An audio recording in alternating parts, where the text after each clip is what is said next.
My orders were not to open the box. That's the thing, Beachhead. Our team, we don't play by the rules. Quote, Beachhead and Lady Jaye, a standalone Night Force covert op, the first appearance of the iconic Beachhead. But is this really his last mission? The new G.I. Joe epic starts here, presented by Skybound Entertainment, distributed by Image Comics. G.I. Joe issue 7 in the Energon Universe. As Colonel Hawk continues moving into the new G.I. Joe base at the pit, CoverGirl discovers a file filled with redactions discussing something called Night Force. When she asks about it, Hawk tells her it was an old project of his from before they worked together. He takes the file and shreds it, telling her he'll handle any more extra files. Night Force was teased over a year before this issue's release in the G.I. Joe portion of the Energon Universe 2024 special, where we first met Flint and Lady Jaye and learned of Hawk's plan for a second team of Joes. Night Force is a G.I. Joe sub-team. They are covert unit outfitted and equipped for nighttime surveillance and defensive operations. With specialized skills, advanced technology, and sophisticated hardware, they rely on the element of surprise to strike the enemy under cover of darkness and accomplish their missions. It is the largest of the G.I. Joe sub-teams. Hawk also mentions that Duke is still recovering from his battle with Cobra Commander in the last issue. Meanwhile, at the private beachfront property of Victor Foley, Army Ranger Beachhead thinks to himself, no matter how dangerous the mission, this one makes my life a whole lot easier. The house belongs to Victor Foley, the latest in a long line of old men with too much money. Instead of donating or helping people he collects, I've been tasked with retrieving a hot item that recently came into his possession. His guards are exemplary. He didn't go for any cheap mercs. These guys are top dollar. Long shifts, trained in Paris, backup on alert, and just 90 seconds out. Sneaking up on them is next to impossible. Beachhead continues to think to himself, I knew the shipment was on a freight coming from Darklonia and arriving at this location. They'd be on high alert when it did, but that was the rub. I had no idea when it would arrive, which meant getting here early, really early. Beachhead mentions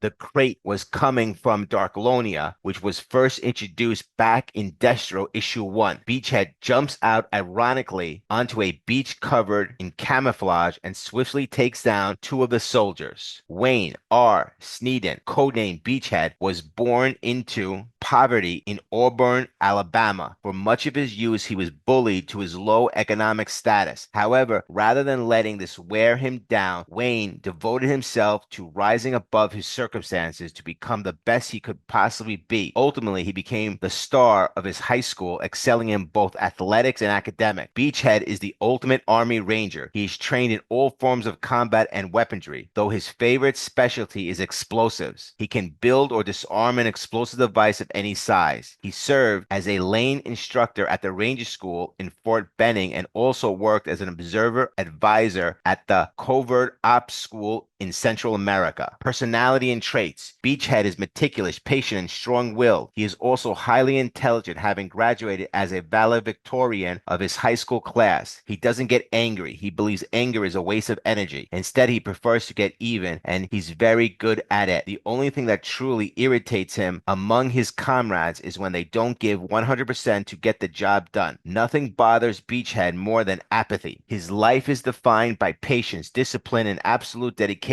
to his profession. When Beachhead hits the ground running, he doesn't stop until he reaches his objective. A true airborne ranger, he rises before the sun and completes a 10-mile run before starting regular PT sessions with the unit. Beachhead likes to be the first one out of the helicopter during a combat assault because he knows he can provide the best covering and suppressive fire to allow his team to deploy safely. To him, anger doesn't accomplish anything. It's better to channel that energy into action. Beachhead continues. I spent 3 days on the beach, but it was worth it. Foley collects all weapons from different eras. He won't even know what hit his house or who stole his toy. I prefer the jungle, hiding in the bush, but those kinds of missions are few and far between now. The higher-ups want me to slow down, become a trainer, but my skill set is mine and mine alone. Once you start training people, you just start training your replacement. I'm not ready to be put to passer just yet. Beachhead's brief stated that the target was a box. Beachhead says, You got to be kidding me. How the hell am I going to get you out of here? He locates his target, a 7-foot tall crate labeled 47 in Foley's study. It's far too large to sneak out, so a frustrated Beachhead is forced to wheel it out through the house. Beachhead accidentally crosses paths with Foley himself in the process, just as Foley grabs 3 glasses of wine for himself and 2 companions. However, as the old man leaves, Beachhead realizes he's not alone. A bloodhound leaps down from the darkness above and attacks him. He fends off the attacker with a pair of swords from Foley's collection, only to draw the attention of even more hounds. Beachhead thinks to himself, something I just realized about this mission. I thought it would be easy. That was my first mistake. Beachhead looks straight at the bloodhounds as Foley sings a song and says to the 2 young ladies in the bed, "May I propose a toast to old money?"